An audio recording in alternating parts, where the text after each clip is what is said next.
we've come to the end, people. I want to thank you. I guess I got time for one request. I got 2 more songs I'm going to do, but I could do a little request. If this jump, what is it? One of the wolves. JB's here. Jeb Rush is here. He was there, and I did not include him in this song, in the truck part of the song, but he was in fact there. And I wrote this song in 1990, 32 years ago, and for 32 years, he has bitched about the fact. Now this is a true story. I want to tell you a little bit about Joe Brush. He's a teddy bear. He's a sweetheart. But if you don't know him, you might think he was a tad cantankerous. He will bitch about the weather. He will bitch about sports. He will bitch about if there's old golds in the cigarette machine or not. One time, doing a Halloween party, Joe Brush came in, no costume. I was doing a costume judging contest. I said, ladies and gentlemen, we have a special costume here this evening, the world's bitchiest man. I gave him the microphone, he won 2nd place.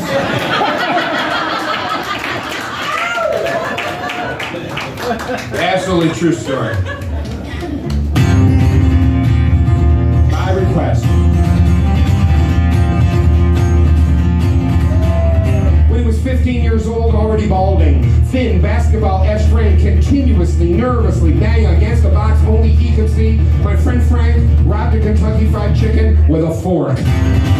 He courted the girl that worked there, and her off time, her girlfriends thought she was way off to go with a boy that talked like an electric circuit. They had it all worked out, except she must have got cold feet on the day of the robbery because she called in sick. At 3 o'clock in the afternoon, in the 85-degree blue-collar, melancholy sun, disguised in his brother's red and yellow striped wool ski mask, armed with a stainless steel fork and 15 years of Catholic Italian belongings, Frank ran into the Kentucky Fried Chicken at the corner of Butternut and Lodi, and finding no one behind the counter, he yelled to the 2 people sitting at the booth, "Everybody hit the deck!" And they looked up at him and they laughed. The manager sauntered too casually out from the back room, and Frank screamed again, this time slamming the fork down so hard on the counter that he cut his own hand. And the 3 people saw the blood and the unrelenting fierceness in the eyes behind the ski mask, and they knew he was serious. To the dusty and street plate glass window, passerbys could easily witness 3 people huddled on the ground, and a masked Frank, fork cricked in midair as he jammed down the register button, grabbed $214, and fled. First time he told me this story was 15 years later, on a blustery evening where it broke down in the sub-zero snow, this side of the Canadian border. That lonely orange U-Haul squeaking with every jet of northern icy wind provided a refuge in his cab for 8 hours. Me and Frank in the front, sharing cigarettes, later end-butts, flannel shirts that had been discarded in earlier months, summer days. Come on, you snakes, the sun had called. Shed those skins, till I'd forgotten behind the seats, but now taken out and used as blankets and stuffed into door cracks to guard against the razor chill. After a few hours of the boredom pizza, the conversation snowballed and turned heated and sillier and confessional and redeeming. And Frank told me about his Italian grandmother, how she would stare at his carved body, every inch of which was covered with a thick rug-like hair. And she would shake her head Sicilian serious, and she would moan in broken English, "Blood of the wolf! Blood of the wolf!" In that truck, Frank threw back his head and howled with laughter. Then he told me how he robbed a Kentucky Fried Chicken with a fork, and I screamed with laughter, "A fork! A fucking fork!" So hard I actually got warm for a few minutes. When they found us 8 blue bone hours later, I was half asleep, but Frank was still doing imitations of his boyhood hero, AC/DC's Bon Scott, yelling, "And they made it out with a bullet in her neck!"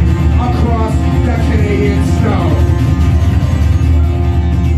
Frank did love Bon Scott. This is parenthetical. He also loved Phil Lynette from Thin Lizzy. Let's talk about that for just a moment if we could.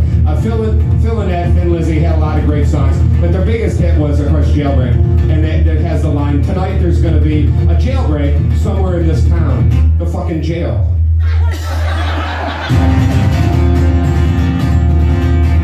That was 8 years ago. Frank Joyce with somebody else and I moved to Texas. We couldn't make a go of our business in upstate New York, and the bank repossessed our truck. Last night when I was headed to the CD player, I thought I heard that truck outside beeping. I rolled that truck for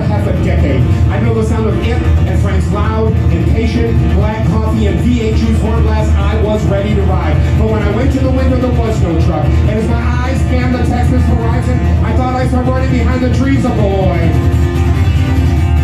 He was wearing a ski mask. He was holding a fork.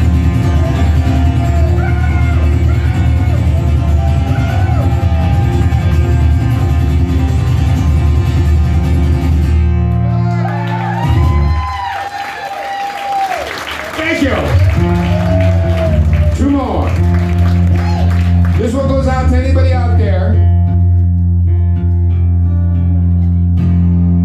We'll make this one to JB and Sue, but specifically for those of you who are in a relationship and you're going to grow to the bitter end, old together, in love.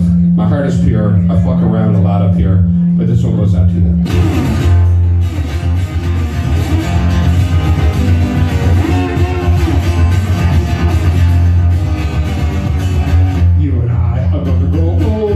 Living in an old folks home together.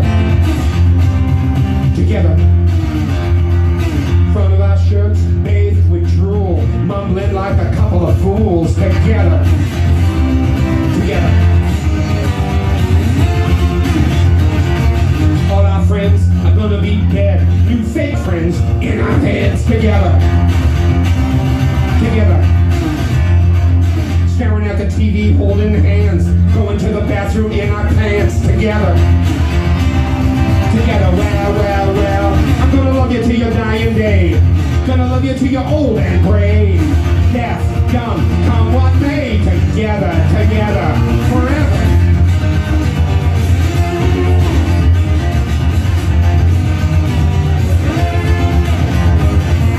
We'll share dementia, rage and curse, get beaten up by the nurse together. Together. They'll take away our keys, we can't drive cars, we'll be entertained by Dancing with the Stars. Together. Together. Hey, parenthetically, that's not a judgment call. I'm not saying if you watch Dance with the Stars, you're a fucking idiot. Why? Did it sound like I was saying you were a lobotomized cretin with the IQ of a lettuce leaf? If you watch Dance with the... That's exactly what I was fucking saying.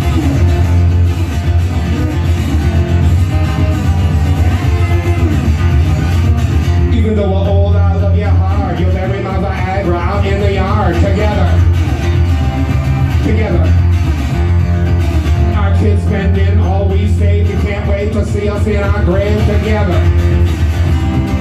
Together. Well. I'm gonna love you till your dying day. Gonna love you till you're old and gray. Deaf and dumb and come what may. Together. I'm gonna love you till your bones are weak. Love you till the vein show through your cheek. Tell a story takes a week. Together, together, together, together, together, together forever.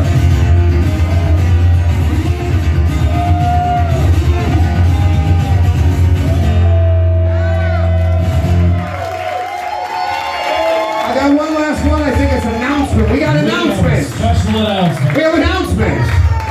Let's hear it for Syracuse treasure and one of our favorite humans, Hamell. Thank you, Jules. That's pretty awesome. So hey, we did it. We sold out 2 nights in a row. So Ed is going home with both a gold and a silver 443 golden microwave. Thank you. I'm very, first of all, sincerely, in a rare moment of seriousness, honored. Thank you very much. Thank you. And God bless you. You're a fucking class act. Since I got already one, Okay, are we going to share the wealth? I think with Bill Baldwin I'd like to. Because, Mr. Baldwin? yes, Can we give because, you a golden microwave trophy? yeah, I want to tell a quick story. When I first put out my first album on Blue Wave Records here, it was named Conviction, my friend Greg Spencer, who really helped me, he said, Bill Baldwin likes the album. and it's like Heather, you know, it's the same, they're like, if they like you, then you're it. Fine. Right? So I would like, he comes out all the time, he supports the club, he supports all the acts, I read the Facebook posts, I know who's good, and if he doesn't like them, he doesn't say anything. What a nice thing. Oh my gosh, she's polite. In this world that we live today.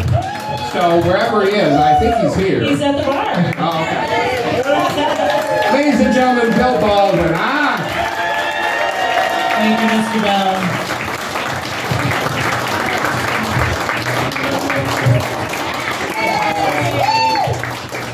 No, because he looked 80 when he was 30. Anything you'd like to say? I've loved this man since I first saw him solo in 1990. We were both 10. and he had hair. Right. A little bit. I still have some, but it's my ears and back. Yeah. And he just gets better every year, and we're so lucky that he comes home.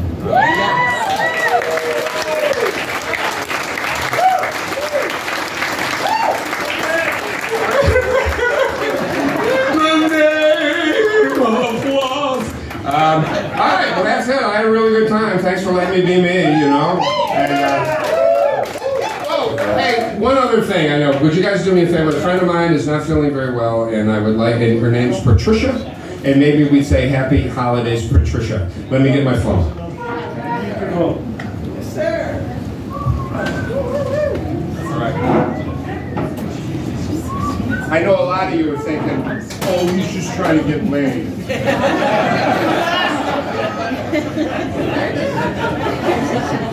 Not tonight, is it? Oh, come on. Good Lord. All right. Oh, okay, good. All right. Thank you for being so patient. I should have a joke, like a dick joke or something. Husband and wife are ready to go out, you know. She says, hey, do I look fat in this dress? He goes, you promise you won't get mad no matter what I say? She says, I promise. He said, I fucked your sister.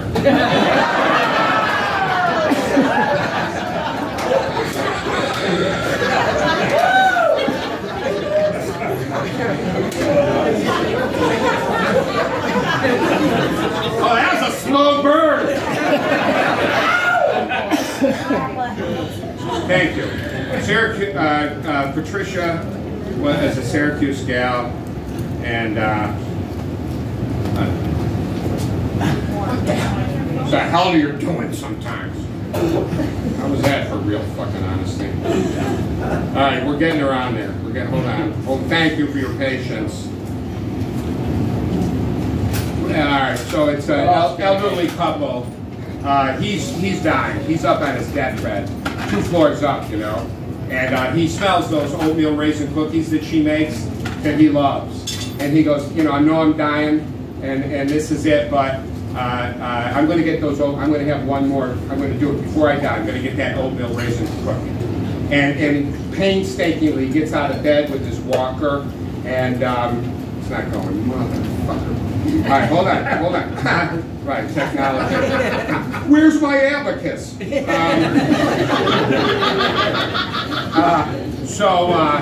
we go. We'll do it a different way. I got the video. So he goes down 2 flights of stairs, you know, and sure enough, she's got his back to him. She's at the stove making the cookies, and he reaches for the cookies. She goes, hey, those are for the funeral. On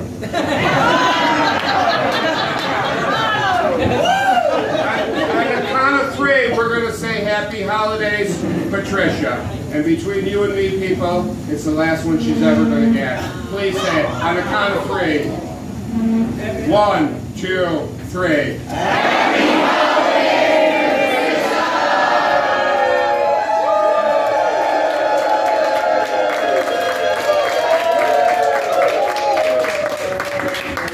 God bless y'all. Thank you so much.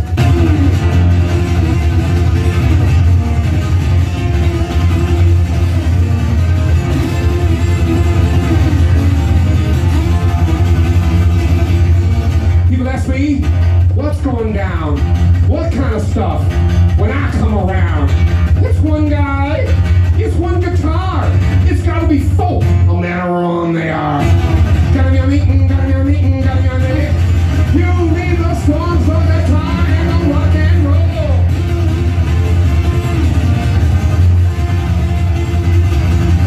If it's Kumbaya, the Empire State Building's a shack. If it's Puff the Magic Dragon, then Picasso was a hack. This bullshit unplugged is like a monkey on my back. Unless you're talking Chuck Berry, then you ain't talking Jack.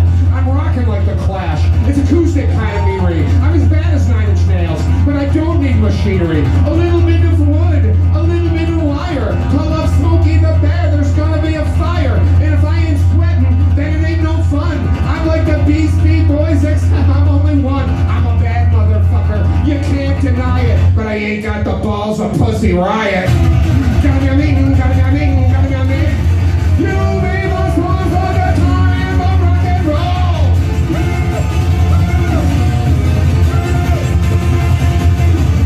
I listen with headphones to study artistes. I started hearing voices, not like Judas Priest, mostly from the old guys, like a whisper in the back, like Muddy Water saying, "Hi, it's all in the attack."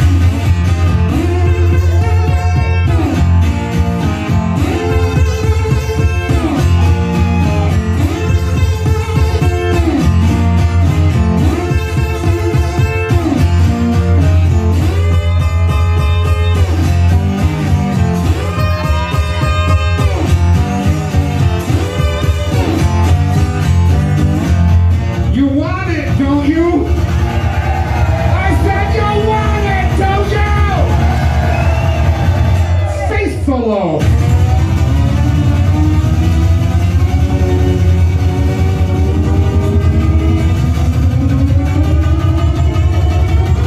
This is the only shit that gets on YouTube.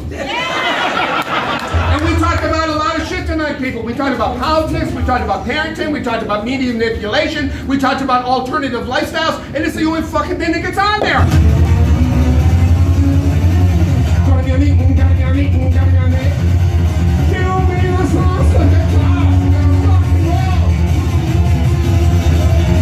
I beat in the basement, woo, and I beat it in the yard, and I beat it like a band because I beat it so fucking hard, and I beat it like a flag, and I beat it real proud. I got a call from Saturn says it's too damn loud. I won't change the world. Shit, I know all that. I might stall a politician though by pissing in his hat. It is a land of many paths. There ain't only one right way, and I will keep on rocking that to my dying day. It's a world of many paths. There ain't only one right way, and I will keep on rocking that until my dying day.